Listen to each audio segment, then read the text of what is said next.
people who are promoting reverse retts, which is something I should imagine barely any of you know anything about. By the end of this interview, you're definitely going to know an awful lot. I have with me Beth Johnson, who's come all the way up from London, or Surrey should I say. So, you know, she's pretty impressed with us. She knows we're going to do a good job of this. And we have got David Hawley. And he's going to describe something that's going to be happening next Sunday on the 18th, which is a cycle treasure hunt, which is something you don't see that much of nowadays, but he'll explain all about it. So I'm going to hand you over now to David so he can explain all about next Sunday. Yes, thank you, Paddy. 2 years ago I did the cycle treasure hunt for Felixstowe for the 50th anniversary of the Felixstowe Council of Sports and Recreation, of which I'm vice chair. That was a success, so they asked me to do it again. So with a lot of effort this year we've decided to launch it once again. It takes place on Sunday the 18th of September. Check-in between 12 and 1 o'clock at Dellwood Sports Ground. The treasure hunt is not a lycra-clad event, it's for families. During the course of the treasure hunt you'll be asked to find clues, and there's observational and collectible items on the way. And the end venue is a well-kept secret, but everybody will have an envelope an emergency envelope for which they will lose 25 points. Deciding which charity to use, my wife has a cousin, and Beth is their daughter, who also has a daughter who is suffering from the Rett syndrome.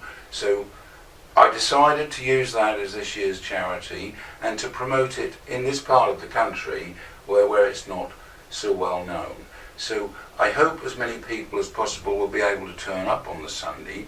Entry fee is £5 for individuals and £10 for families, but anybody who wants to donate more to the charity can do so on the day. It'll be a great fun event. There will be marshals, there is first aid cover, and everything is in place really, except the weather, for what we hope will be a wonderful event in the Felixstowe calendar. Which I'm sure it's going to be. And as everybody knows out there, Felixstowe has its own climate, and September's normally pretty good, so it's not going to rain. Thank you very much, David, for that. I'm now going to talk to Beth, which is what all this is about. And Beth is going to start off explaining why she's involved with reverse retts and a little bit about her family. Thank you, Beth. Thank you, Patty. Thank you, David, as well. So, I, as David mentioned, I have a daughter called Hannah, who was born in 2007, and she was born completely healthy and perfect, really, as any other little girl. And she was our first child, and as she grew up, for the first 18 months of her life, she seemed to be developing normally and be very healthy. And around 18 months old, we started to notice that there were a few things that weren't quite right with Hannah, such as she had a minor hand tremor. But they were very small things, we didn't think too much of it. But between 18 months and 2 years, those clues kind of started to develop further. And as we now know is typical of girls with Rett syndrome, she started to have anxiety, frustration. She actually pulled out a large section of her own hair, and she was crying for no reason, but most significantly she wasn't reaching milestones in the way that normal children do at that age. Yeah. So although she did learn to walk, she didn't get to the running stage, or she didn't learn to kind of climb a tree or things like this. She had about 20 words probably at one point, but we also noticed that those words, she didn't get to that point where children start to put them together, and also some of the words disappeared. She was not able to say them. So when she was 2, we started to investigate. We got some professionals involved, and on the whole they all thought that she was globally delayed, and that she would catch up. But we pushed for some testing, and it took 9 months for those test results to come in, during which time those symptoms continued to develop. So a month before her 3rd birthday, we were told that she had Rett syndrome, which meant very little to us at the time. No, exactly. We hadn't heard of Rett syndrome. No. And so, as you do these days, we went home and Googled it and discovered that it was really, really a debilitating disorder, much worse than we could have imagined at that time. And so that's where our involvement with the charity comes in. It was obviously a really dark place to be for a long time. I'm sure it must be. Yeah, absolutely. It was devastating, really. We felt like we'd lost a child. Yes. Hannah was still there, but she was not the Hannah that we had had. She was fading away into this different She person. was, exactly. And all the expectations and hopes that we had had as parents really had to be put aside. All the things that we had thought would happen, we had to come to terms with the fact that they wouldn't happen. And we're still coming to terms with those things. It's it's a long journey. And I still say that I do miss the little girl that used to live with us. She's still there, but she's trapped actually inside her own body. Yes. And I can't always quite get to the Hannah that I thought I had. But the charity gave us hope, because we discovered about a year after she'd been diagnosed, we were doing some research and discovered that the charity had been founded in the same year, actually, 2010. And we discovered that in 2007 there had been a reversal experiment which had shown that Rett syndrome was reversible in a mouse model. Right. Which obviously was groundbreaking for us. We had no idea that kind of thing was possible. And as we probed further, we realised that the charity Reverse Rett were working to fund research to speed treatments and the same cure for girls. And as parents, we felt that was something we needed to get involved with. We knew it would take a long time. We knew it was going to take it wouldn't be a quick fix. Yeah. But ultimately, that's the only hope for Hannah's future. Without that, her future is pretty bleak. So we got involved. Yeah. Now, I think I'm right in saying that Rett's normally only sort of, I suppose, attacks as a way of putting it as girls. It doesn't really go. Yeah. It's known, That's but right. it's a very, very, very rare thing. That's right. It affects 1 in 10,000 girls, which sounds quite rare, but actually is not technically the definition of a rare Because that's global. condition. I understand that's global, isn't it? That is could global. be anywhere. Yeah. And it's a completely random mutation that happens before birth, but symptoms do not appear until around 18 months. The reason that it predominantly affects girls, generally speaking, is that it affects the X chromosome. So it's effectively an inactive X. And girls have a healthy X, which counterbalances the unhealthy, and boys don't. For boys, it's devastating.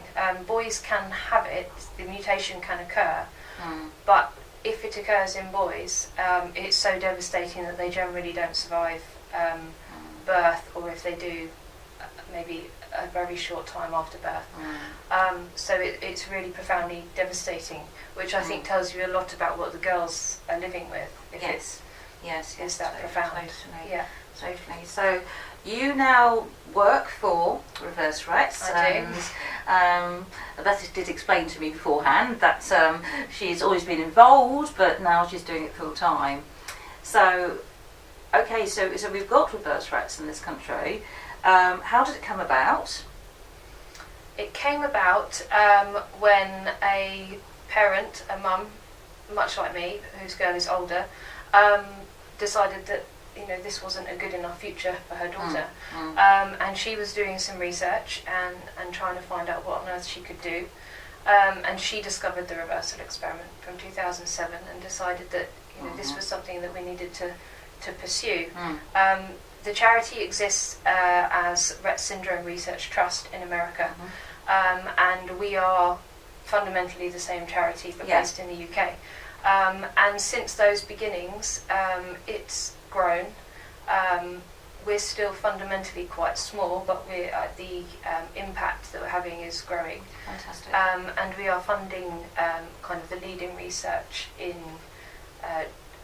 kind of 3 different areas. Our research is, there are 3 main distinctions. One is to replicate the reversal, so the ultimate goal really.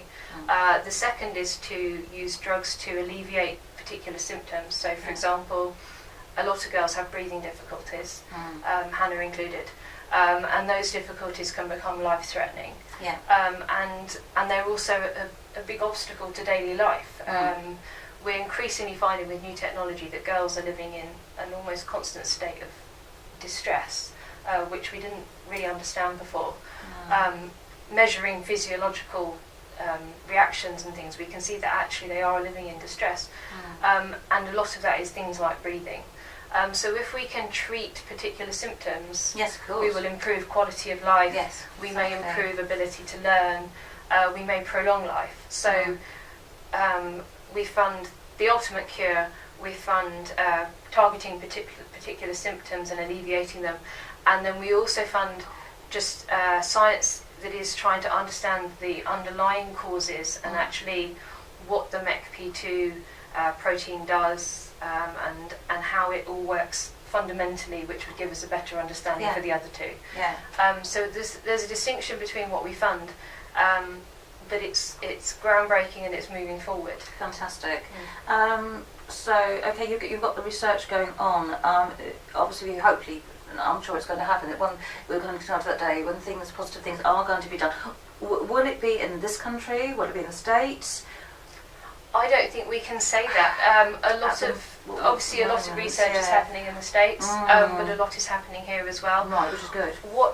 An advantage that we really have in Rett syndrome, we have several advantages. One is that we know what causes it. It's a single gene disorder, which is a big advantage. We know what causes it. We've got a good genetic animal model. We've got the proof of reversibility, and we've got collaboration, which is very rare in science. Through the funding that we've done and through the work between America and here, we've got the Gene Therapy Consortium, which is 4 labs collaborating together and sharing their expertise and their specialities, which is very rare in scientists. They're generally quite competitive. Oh, cool, goodness, definitely, yes. And so what we've created is this forum where actually scientists are working together and sharing information, which is really brilliant. Which is undoubtedly going to speed things up. So where it happens, I can't predict, don't really mind. No, exactly. As long as it happens. As long as it works. Absolutely. It can happen anywhere and anyone can take the credit for it. It's not about the glory, it's about the future for these girls. Because when you know that something is changeable, then it's not really acceptable to live with it the way it is. No, of course it isn't. If someone said to me that there is literally no hope, you just got to give Hannah the best life she has today, then that would be my focus. But I know that it's a real tangible, it's not a pie in the sky, fantasy. It's a real tangible thing that that will happen. It's just a question of when. So I feel that as a parent, my responsibility is to speed that up as much as I can. And of course, everything like anything else, it all costs money. Of course it does. We're non-government funded. Yes. Of course. What is? No, to be quite honest with you. We rely completely on other families. We are driven by families and friends of people who care about a little girl with Rett syndrome, and no matter what event is going on, no matter where, we can always trace it back to one little girl who's having an almighty impact on her community. That's it, you see, isn't it? Which is fantastic. Yeah, absolutely. And these girls, the impact that they have is astonishing. But what's crucial for us is people like David. So we're moving beyond, the immediate family. We did fundraising for 4 years as Hannah's parents, and as her grandparents got involved. But we need to move beyond that. We need whole communities to get involved. Of course you do. We also need people to know what Rett syndrome is and not, which is obviously what all about us on here. Yeah, so the awareness is crucial as well. Yeah, absolutely. And I think it has actually got through, and I think you've covered absolutely everything there. I hope loads of people are going to turn up for the treasure hunt next year. Yes, that'd be good. Please come. Follow us. Everything's going to be on Felixstowe TV, so you can just follow it through. And there will be some way to donate if they do not turn up. Absolutely. Exactly, which details will be given at the end of the programme. So we've got no problems with that. Great. Thank you so much, Beth. Thank you so for having me. much, David. That's really been wonderful. Thank you. Thank you.